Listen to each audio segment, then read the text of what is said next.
Assalamualaikum warahmatullahi wabarakatuh. Kami dari kelompok 5 akan mempresentasikan tentang perseroan terbatas. Sebelum itu, perkenalkan anggota kelompok kami. Yang pertama, Cornelia Novitasari dengan NIM 2002106008.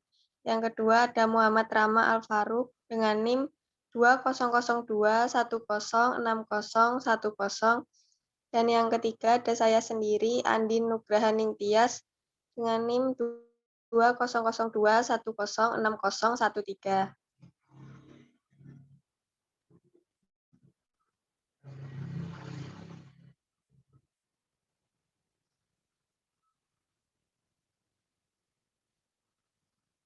Selanjutnya, pengertian perseroan terbatas.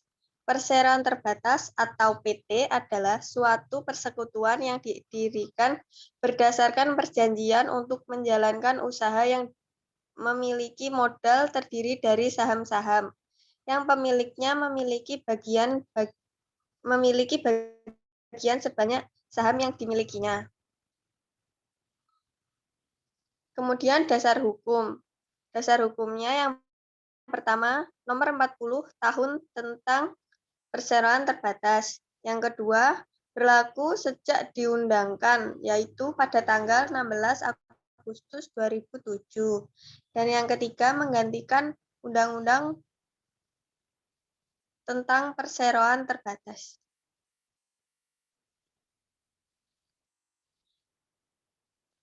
Kemudian perseroan terbatas sebagai badan hukum. PT mempunyai harta kekayaan sendiri. Kemudian PT mempunyai tanggung jawabnya sendiri. Dan yang terakhir, PT tidak dapat bertindak sendiri. Karena PT terdiri dari organ-organ yang akan bertindak mewakili PT tersebut. Nah, organ-organ tersebut terdiri dari orang perorangan yang cakap untuk bertindak dalam hukum.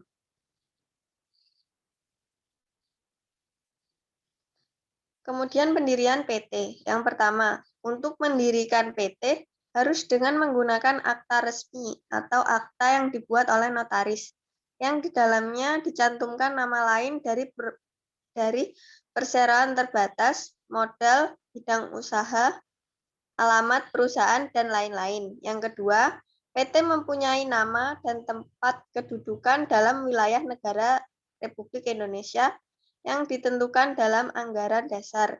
Dan yang ketiga, PT mempunyai alamat lengkap sesuai dengan tempat kedudukannya. Yang keempat, PT didirikan oleh 2 orang atau lebih dengan akta notaris yang dibuat dalam bahasa Indonesia. Yang kelima, akta pendirian harus disahkan oleh Menteri Hukum dan Hak Asasi Manusia Rakyat Indonesia. Yang keenam, akta pendirian yang telah disahkan tersebut didaftarkan dalam daftar perseroan yang diselenggarakan oleh Menteri Hukum dan Hak Asasi Manusia Rakyat Indonesia. Yang ketujuh, akta pendirian yang telah disahkan dan didaftarkan tersebut selanjutnya diumumkan dalam tambahan Berita Negara Rakyat Indonesia.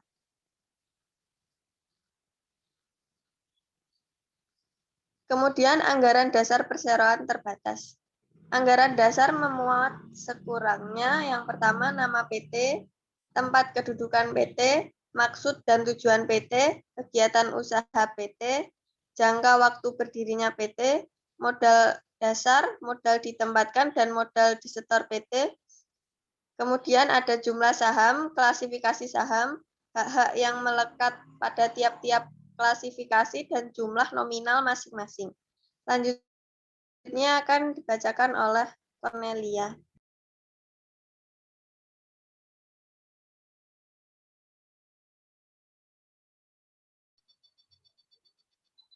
Selanjutnya, nama jabatan dan jumlah anggota direksi. Selanjutnya, nama jabatan dan jumlah anggota dewan. Yang ketiga, penetapan tempat dan tata cara penyelenggaraan RUPS.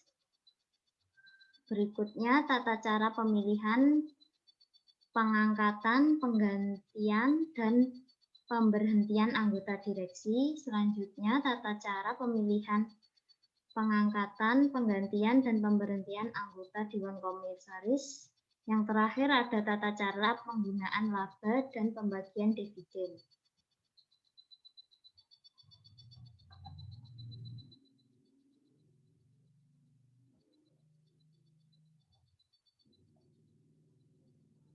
Selanjutnya, anggaran dasar PT tidak boleh memuat yang pertama, ketentuan mengenai penerimaan bunga tetap atas saham.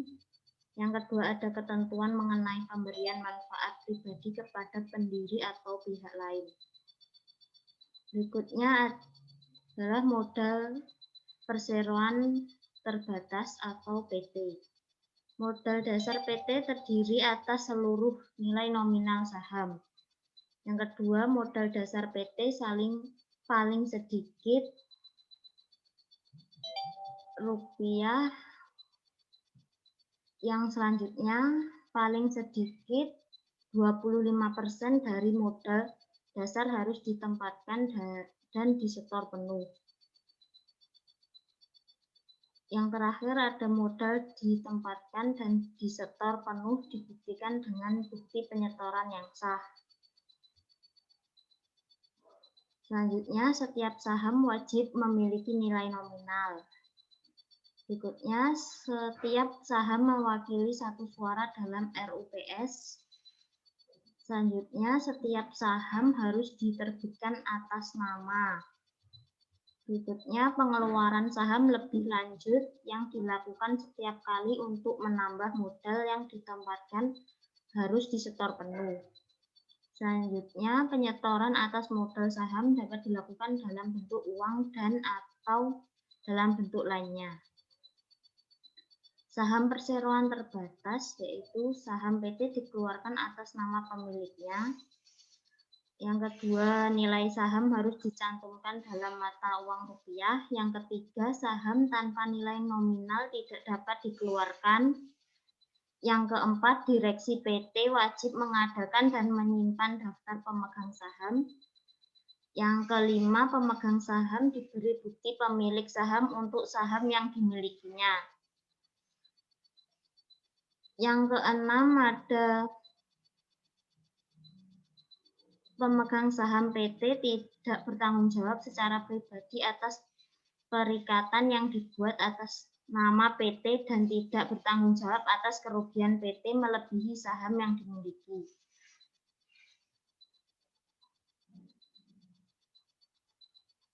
Yang ketujuh, saham memberikan hak kepada pemiliknya untuk yang pertama menghadiri dan mengeluarkan suara dalam RUPS.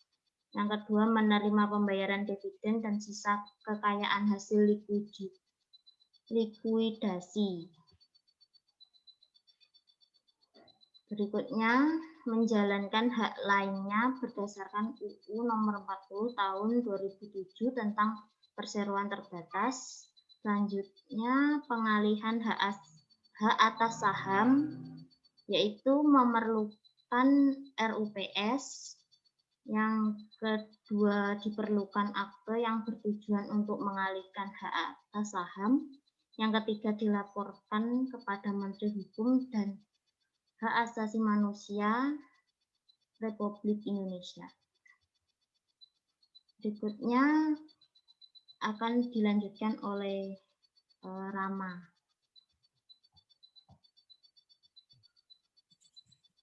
Pembagian wewenang dalam PT. Yang pertama ada RUPS atau Rapat Umum Pemegang Saham. Yang kedua ada direksi dan yang ketiga ada Dewan Komisaris.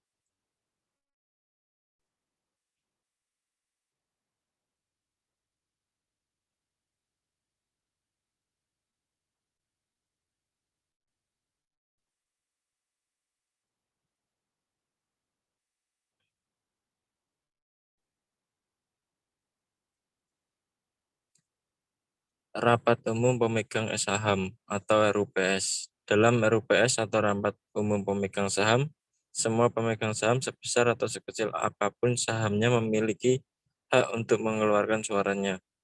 Dalam RUPS sendiri dibahas masalah-masalah yang berkaitan dengan evaluasi kinerja dan kebijakan perusahaan yang harus dilaksanakan segera. Bila pemegang saham berhalangan, dia bisa melempar suara miliknya ke pemegang lain yang disebut proksi.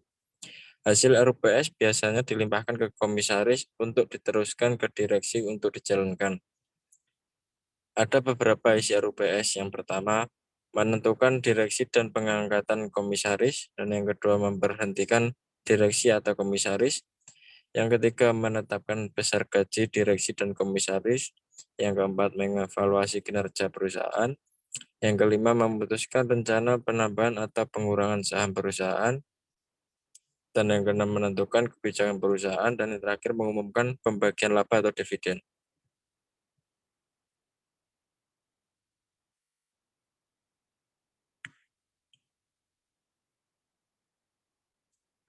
Direksi adalah organ PT yang berwenang dan bertanggung jawab atas pengurusan PT untuk kepentingan PT sesuai dengan maksud dan tujuan PT, serta mewakili PT, baik di dalam maupun di luar pengadilan sesuai dengan ketentuan anggaran dasar.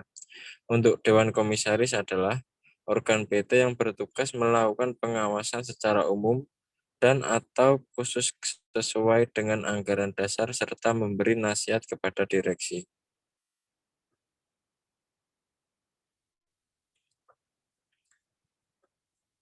Ada beberapa jenis-jenis PT. Yang pertama, ada PT terbuka.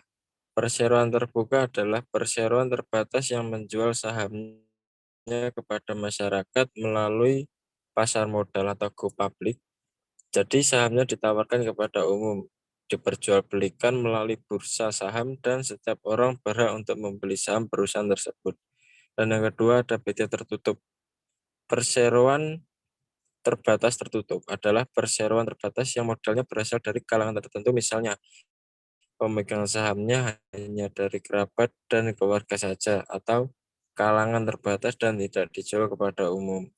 Dan yang ketiga ada PT kosong. Perseroan terbatas kosong adalah perseroan terbatas yang sudah tidak aktif menjalankan usahanya dan hanya tinggal nama saja.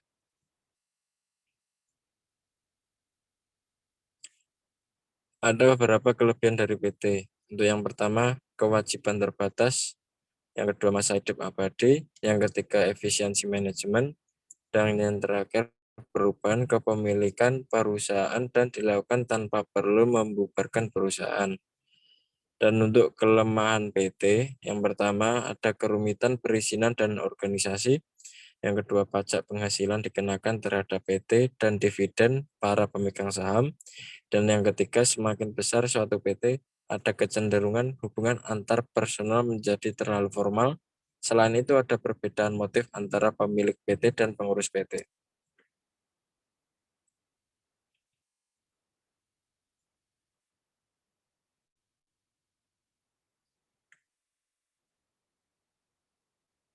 Untuk kesimpulannya, perseroan terbatas atau PT adalah suatu badan hukum untuk menjalankan usaha yang memiliki modal terdiri dari saham-saham yang pemiliknya memiliki bagian banyak saham yang dimilikinya.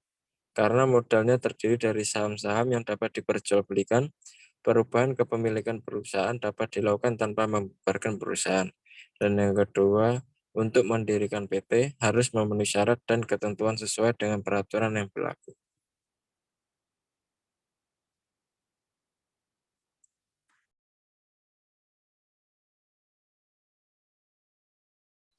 Sekian presentasi dari kelompok kami. Terima kasih. Assalamualaikum warahmatullahi wabarakatuh.